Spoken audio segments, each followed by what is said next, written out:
company of forward thinkers with more than 55,000 employees around the globe and products in 58 customer countries, Raytheon has established itself as a trusted partner. From detection to action, we give our customers a decisive advantage. Customer-driven, technology-powered. Raytheon, revolutionizing defense capabilities. Hello, and welcome to the Emerging Tech Horizons podcast. I'm Arun Serafin, Executive Director of the Emerging Technologies Institute here at NDIA. Today's podcast will focus on the Joint Warfighting Concept and a new paper from ETI called Enabling the Joint Warfight that discusses the role that advanced technologies will play in making that concept a reality. According to the Pentagon, the Joint Warfighting Concept is a threat-informed operational concept that provides an overarching approach to how the joint force will operate and fight as a team across all domains. The Joint Warfighting Concept guides numerous operations, activities, and investments throughout DoD, providing a common goal which the military services are supposed to strive to achieve. Additionally, the JWC informs how DoD partners in industry and with the interagency community to support joint warfighting efforts. My guests today to discuss all of those words are the Honorable Al Shaffer and one of our own associate researchers here at ETI, Wilson Miles. Al moderated a series of 4 workshops hosted by NDIA last year, which covered the Joint Warfighting Concept and the 4 strategic directives that serve as requirements frameworks around which new operational concepts for modern, distributed, information-based warfare can be developed. Al Shaffer is currently the Director of Washington Operations at the MIT Lincoln Laboratory, a federally funded R&D center that works for the Pentagon on advanced research and technologies. But I've known Al for many, many decades, 2 decades at least now. And he's had a long and distinguished government career, including being confirmed by the Senate in January 2019 as the Deputy Undersecretary of Defense for Acquisition and Sustainment, where he's one of the key leaders on all Pentagon acquisition activities. He previously served in a number of DoD science and technology leadership positions, including Director of the NATO Collaboration Support Office. He was Principal Deputy Assistant Secretary of Defense for Research and Engineering, leading and coordinating OSD, service, DARPA, and other S&T activities for the Pentagon. And a couple of times, numerous times, he was the Acting Assistant Secretary of Defense for Research and Engineering. Before all of that, it follows a long career in the Air Force, where Al retired as a full colonel. His partner in all of this is Wilson Miles from ETI. Wilson Miles' research and analysis portfolio with us at ETI includes analyzing hypersonics and directed energy supply chains. He looks at the ethics of artificial intelligence. He's working on the Joint Warfighting Concept paper and other modernization and tech policy issues. He received his master's degree in international affairs from American universities. So with that, please join me in welcoming Al and Wilson to today's podcast. So let's get right into it, Al. What exactly is the Joint Warfighting Concept? Is it a document? Is it a doctrine? Who writes it? Who can see it? So, Arun, thank you, and thank you for hosting this. I think it's very, very important for government and industry to come together for this. I don't think the question, what exactly is the Joint Warfighting Concept, is the correct one. I'll get to that answer first, but more important is why. And why was rolled out by then the Vice Chairman, Joint Chiefs of Staff, General John Hyten, who we both know very well, I will get the year incorrect, but somewhere around 2021. And it sprang as part of the kickoff of the ETI, absolutely. So what I remember, and I've seen General Hyten say this a couple of times, the genesis of the Joint Warfighting Concept for all domain operations came from a series of war games within the Pentagon. And to quote General Hyten, we got waxed, we being the U.S. We were beaten, the adversary ran rings around us. That, by the way, still exists. Mark Cancian from CSIS, Center for Strategic and International Studies, ran a series of war games in late 2022, leading to a report in January 2023 assessing the outcome of 28 war games between, effectively for a Chinese invasion of Taiwan. The conclusion for all of these war games was that we are not structured correctly to fight that type of fight in that type of environment. And the CSIS studies, ultimately, they concluded a summary of 28 war games that China would not be able to get lodgment on Taiwan if four things occurred. One, the U.S. entered the war immediately. Second, the Taiwanese offered strong resistance. Third, the Japanese allowed basing rights at the beginning of the conflict. And fourth, there were sufficient munitions. All four of those assumptions are questionable. And yet, even with all four of those assumptions, the U.S. lost on average 2 to 3 aircraft carrier groups, somewhere between 20 and 30 surface ships, somewhere between 500 and 900 aircraft, most of which were on the ground, and about 10,000 casualties to U.S. and allied forces. These types of losses are unacceptable, and that tracks the war games that were held inside the Pentagon that I saw with General Hyten. So that got the Joint Staff thinking. How do we fight differently? And although the department has long talked about joint fights, we really never organized and equipped that way. The Joint Warfighting Concept for all domain operations is really, at least in the first instantiation, the four things that the warfighting staff, the senior uniformed officers, believed needed to be done to enhance our capability to fight in a contested environment. First and foremost was Joint All-Domain Command and Control. This has been around for a long time. I've had the pleasure of working for Secretary Kendall a couple of times. He and I have talked about this, and this is not a new concept. So we've talked about a single integrated air picture, SIAP, for a long time, a lot of different things where we'd be able to communicate from one service to another, any sensor to any platform. That has not happened. So we still end up fighting in soda straws. The second concept was precision fires, and actually precision long-range fires. That is bringing the right weapon to a target, no matter if it comes from a Navy, Army, Air Force, or Marine platform. Again, that's something we have not been able to really do. The third thing was contested logistics. If you look at any type of conflict in the Indo-PACOM, and for those of you who've gone across the Pacific Ocean, it is a long, long way. And China has looked at the way we've organized the fight, the PRC China, and have done things to prevent our forces from being in close.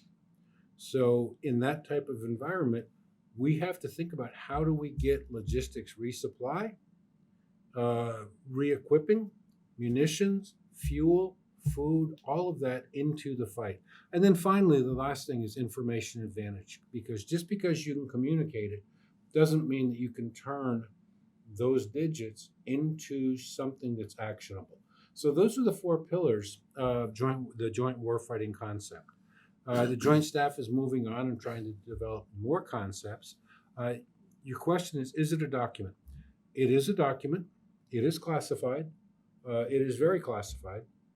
Although industry can't see the entirety of it, I would love to see the department put out an unclassified version of the Joint Warfighting Concept. We need to let industry know what the department needs so they can spend their IRAD correctly and deliver capabilities that the warfighter wants.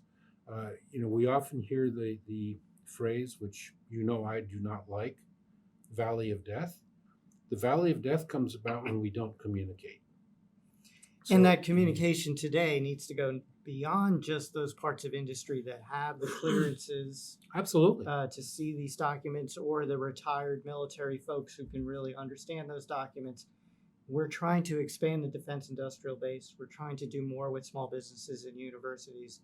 there's got to be a way to show some of these concepts, some of these challenges to those kind of innovators as well. Well, we've got to do that.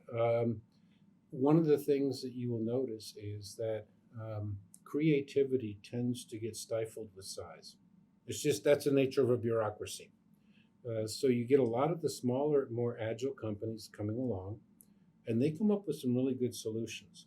And what I'm noticing now is a tiering in the defense industrial base. Of course, we have the big primes. Then we have the firms that were formed, and I probably shouldn't do this, but I'm going to name a couple of them. Anduril, Palantir, Epirus, all of which are medium-sized companies who can move more quickly than the big primes and are good. But they're now becoming larger and more stodgy. So we have another undercut of people who really, really, really come up with great ideas. And we need a way to tell them what we need. So one of my great frustrations when I was running research and engineering was we would get all these people coming in with small business innovative research or the STTR answers, and they'd be exquisite technologies answering the wrong problem. If we let industry and smart people know what problem we're trying to solve, I'm confident that our industrial base at all tiers will come in with better solutions. Right now, that's a limitation. So Wilson, NDIA kind of takes up a little bit of that challenge and decides to run this workshop series with Al at the helm here. Can you share more about that workshop series that ETI run? Why were those panels and panelists chosen? What were the goals of the panels? Yeah, so like Al mentioned, there were 4 workshops held basically through last spring to last late fall, and they were looking at each directive, so JADC2, Joint Fires, Contested Logistics, and Information Advantage, and the workshops were moderated by Mr. Shaffer himself, and the panelists consisted of folks from government and industry, so different stakeholders from, for example, the JROC, the Joint Requirements Oversight Council, Indo-PACOM, different offices within R&E. We also had some people from the big defense primes that participated as well. And just on the note, in terms of articulating to the industrial base, there was an individual from industry who said, hey, we build these things. You just have to tell us how you want to do command and control, for example. And so really, each panel was going into what is each directive trying to achieve? What are some of the technical efforts underway that are trying to get at those problems?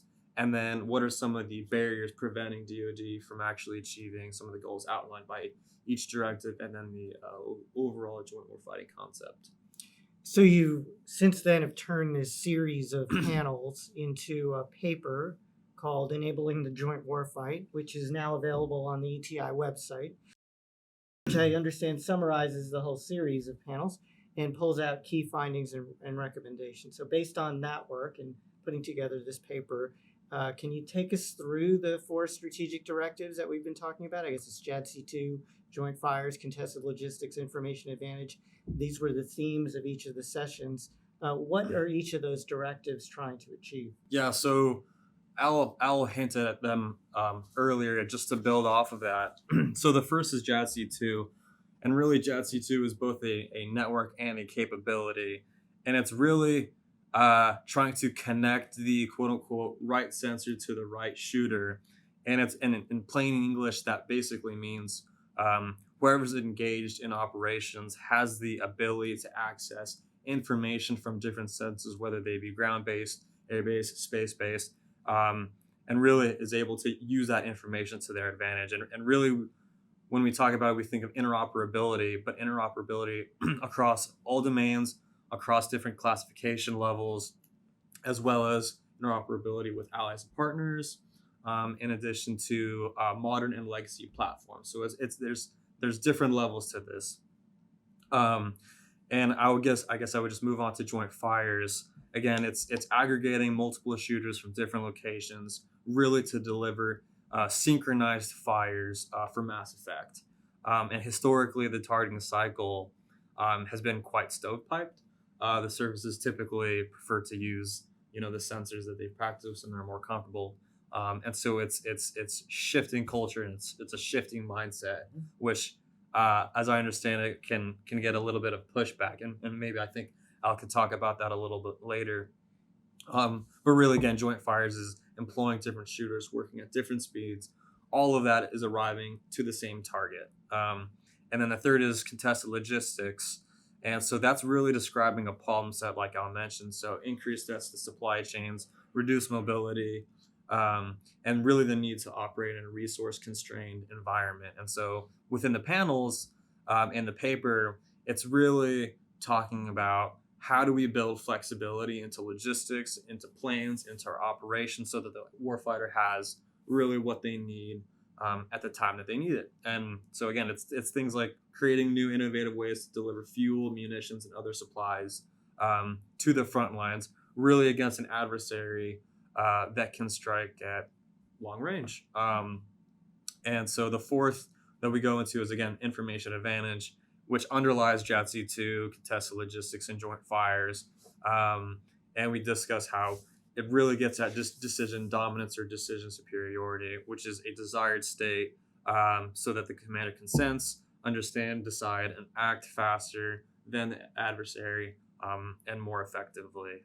And so we go into some of the key technology enablers of each of those directives, and I think we're going to talk about policy recommendations later, and we can get into that then. So before we dive into some of the ongoing efforts in DoD, so Al, I'm old enough to remember things like Joint Vision 2010, Joint Vision 2020, joint communications efforts, net-enabled command capability, joint tactical radio system, the list goes on and on.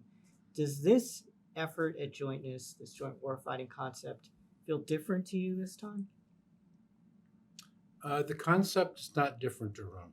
So when you go back and look at those, the Joint Vision 2010, Joint Vision 2020, it really talked about much of the same types of things. There's a recognition we needed to fight more jointly. I think the difference now is that we're getting enough technological sophistication and advancement that some of these things we can actually do. So, and we're getting, and this is going to sound very harsh to people my age, we're getting what I would call digital natives coming up through the ranks of colonels and 1 and 2 stars. I grew up, and I remember, even though I was an Air Force guy, I deployed with the Army, and we would do mission planning by dropping down pieces of acetate and grease pencils out in the field. Modern officers, as they progress through, don't think like that. So they're much more comfortable working with computer-aided things. We're getting to the point where we have 5G instead of 1G. There are problems with 5G, but the point is you get more of a throughput. We're also at a place where we are developing, and I'm starting to jump ahead, developing algorithms to assist with decision aids. A lot of people call that artificial intelligence. That's another phrase that I think is overused. But at the end of the day, how do we corral and make sense of a great deal of data quickly to make a decision? When I was a young guy running around the field, the person who would win was the guy who had the biggest bicep. Now it's who can get to the decision and action most quickly. And that is something that we have to continually, I think, strive for. So coming back around to it, we had the aspiration in Joint Vision 2010, Joint Vision 2020. We didn't have the tools. We didn't have the technology to keep up with it. What makes it hard now is we, the U.S. and allies, are not the only people with those tools. So rest assured that China is working very hard on artificial intelligence for the specific purpose of reducing the decision cycle time. So we are now in a race of decision cycle time, and that's not something the DoD can do by itself. It needs industry to bring in the best. And it needs kids who show up for work in Aloha shirts. Again, people I worked with all showed up in coats and ties like this. You need to go out and talk to kids who are wearing aloha shirts and flip-flops coming to the office, but understand what they're trying to deliver and deliver capabilities, because they do a marvelous job. And oh, by the way, I think a lot of those kids don't go to work for the big primes either. So Wilson, you're a younger guy, maybe not a kid. You are unfortunately wearing a tie right now, but I'm going to ask you this question anyway. So in looking at the workshop series and the paper you wrote, tying into what Al said, what are some of the technical efforts underway that make this joint vision a reality? Yeah, it's a good question.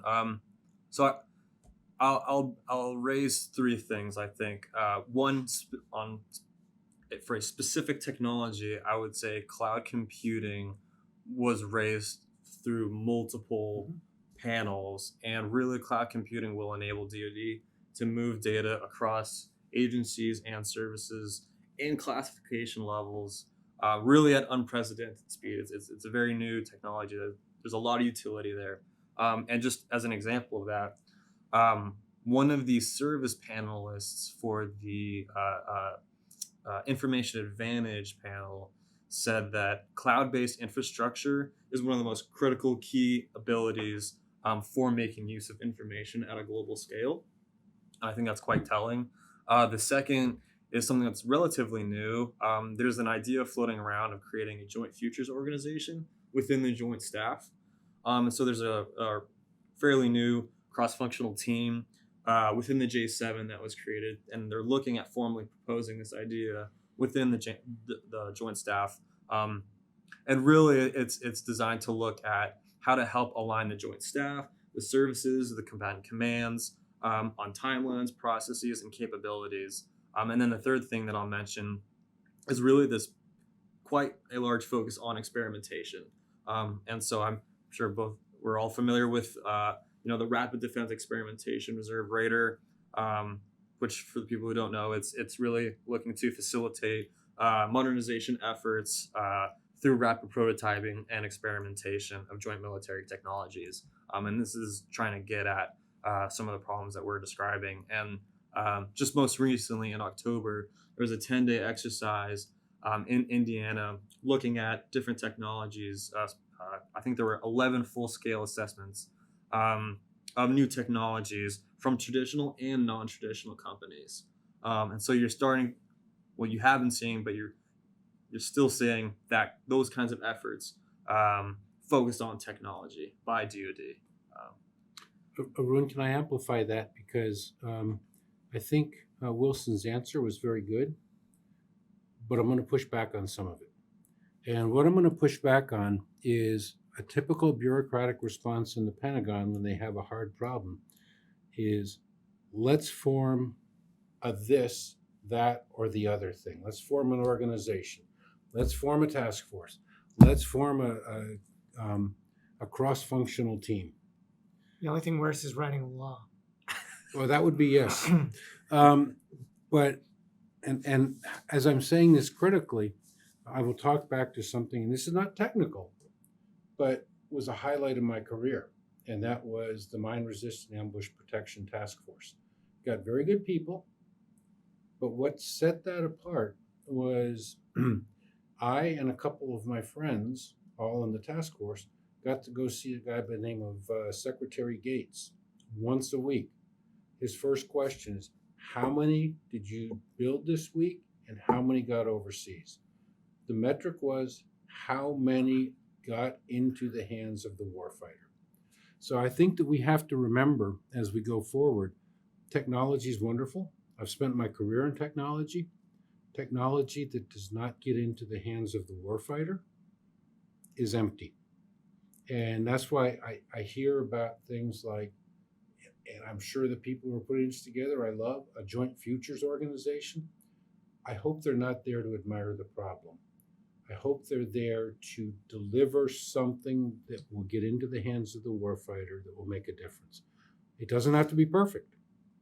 We are replete with trying to field perfect systems. We talked a little bit about technologies, but there's engineering things. Open systems architectures and digital engineering will allow us to field things that are not perfect with the option of being able to improve the performance, improve the capabilities as it matures. So we have to think about the whole acquisition chain differently. It can't be static waterfall drop. It's got to be set up in a way that we can layer in capabilities as they come along. And that was one of the great revelations I had going through these panels.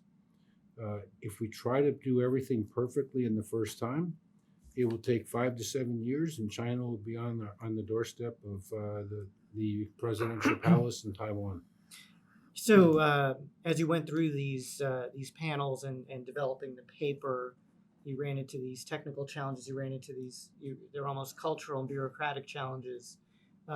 Are there some recommendations that came out in the paper that you think might address it? And I guess I will just throw out there that I'm spending some time thinking about the Pentagon's budgeting process these days as a part of the PPBE commissioner. Were there any thoughts on maybe how money moves, whether it could be done differently? So what we talked about during the workshops was the standard, the department needs more flexibility with money, yada, yada, yada. That's kind of hollow. Everybody says that. From my perspective, the department needs to work with Congress. And I would say, instead of having all these little pots of R&D money out there, there needs to be a large AI fund that the department is accountable to Congress on, and choose the frequency, semi-annually, quarterly, every 4 months. Go over and tell Congress what they're doing to make sure that we uphold the Constitution of the power of the purse. Congress does have the authority and the right to make sure we're spending money correctly. I didn't meet many people in Congress who didn't want the department to succeed.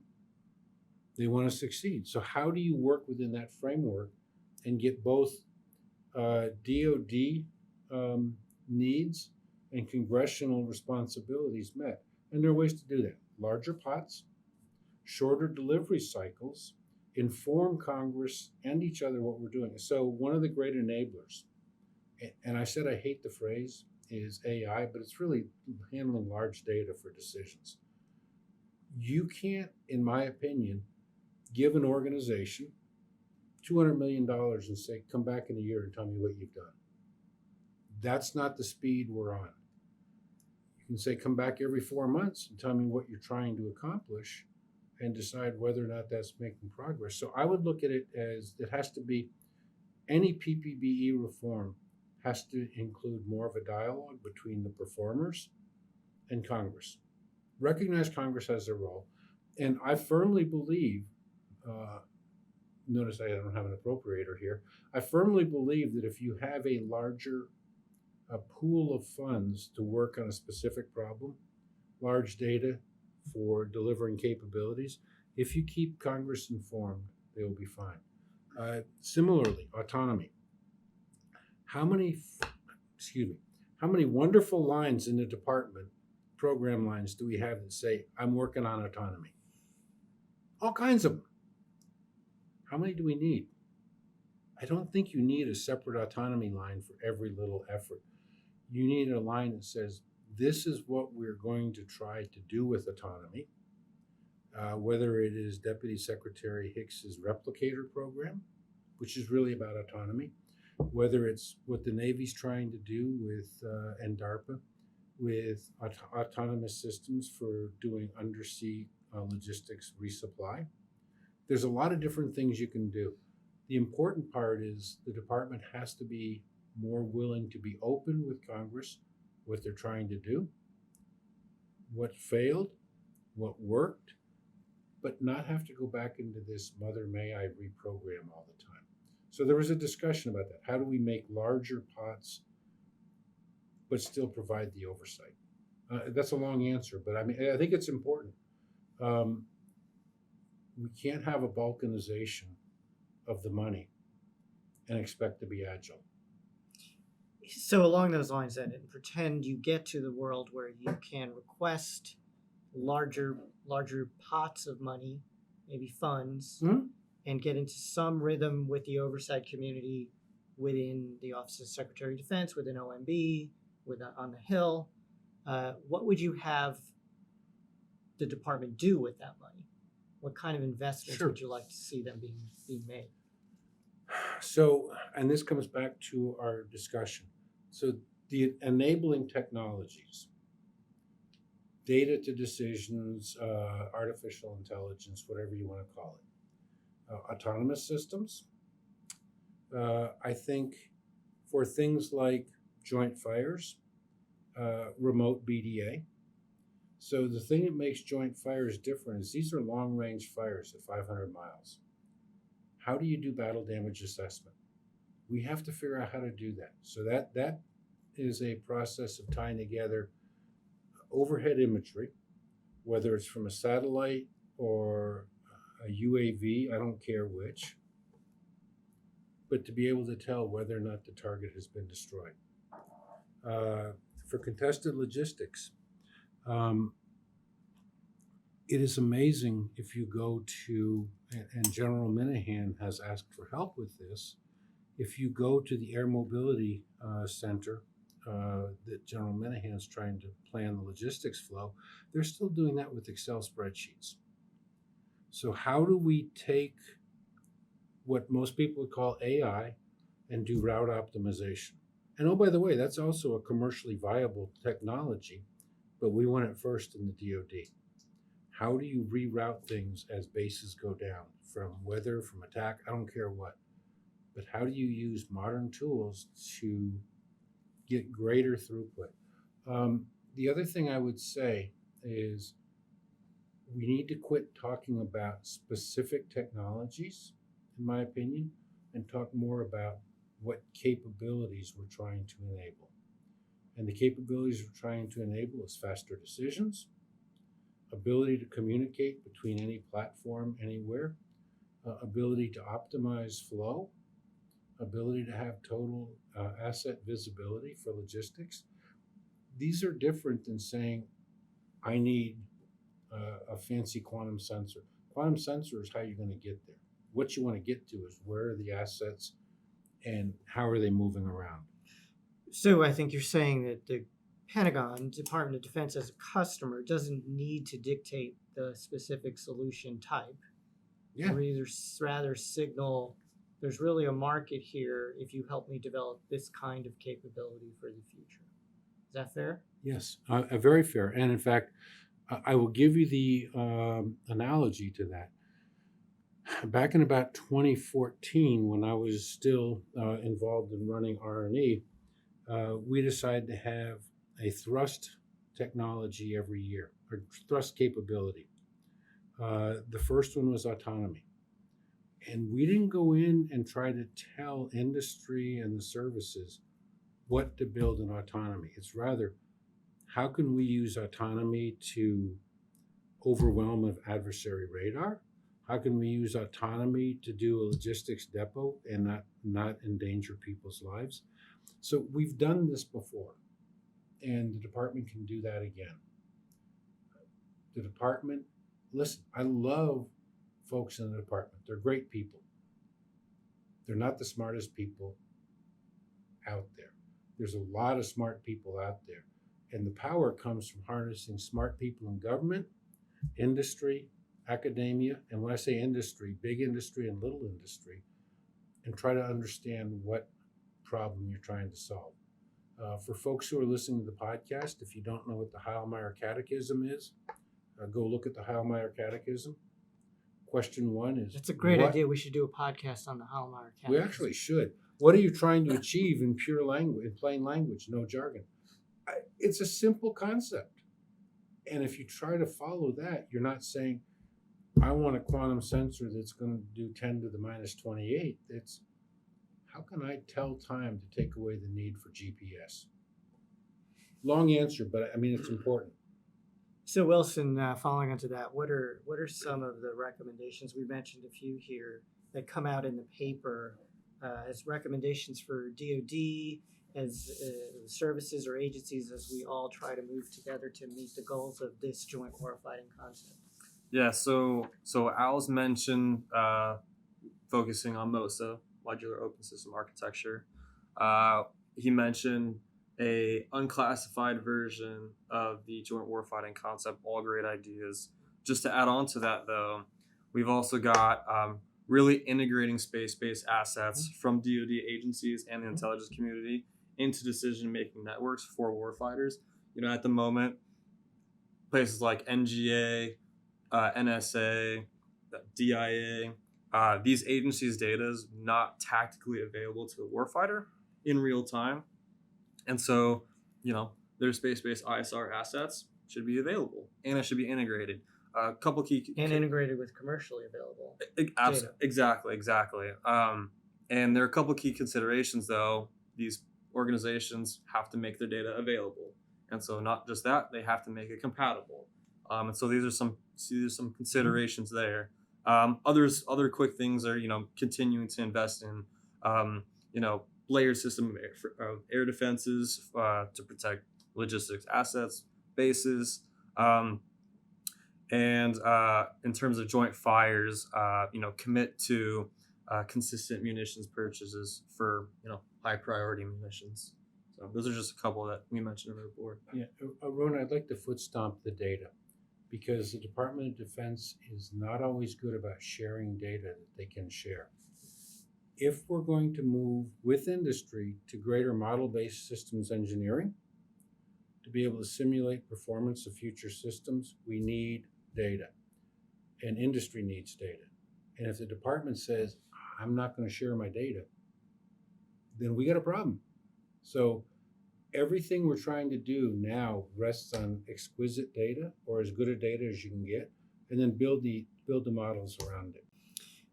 So it's relevant for those NDIA members that are thinking about how to support the Department of Defense in current operations, as well as NDIA members thinking about that future potential conflict in the Indo-PACOM theater. So bringing it down to that sort of reality for the members, what's your advice, Wilson, Al, for NDIA members to become more aware of the joint warfighting concept and its implications for them and their business models, and for future upcoming DoD programs?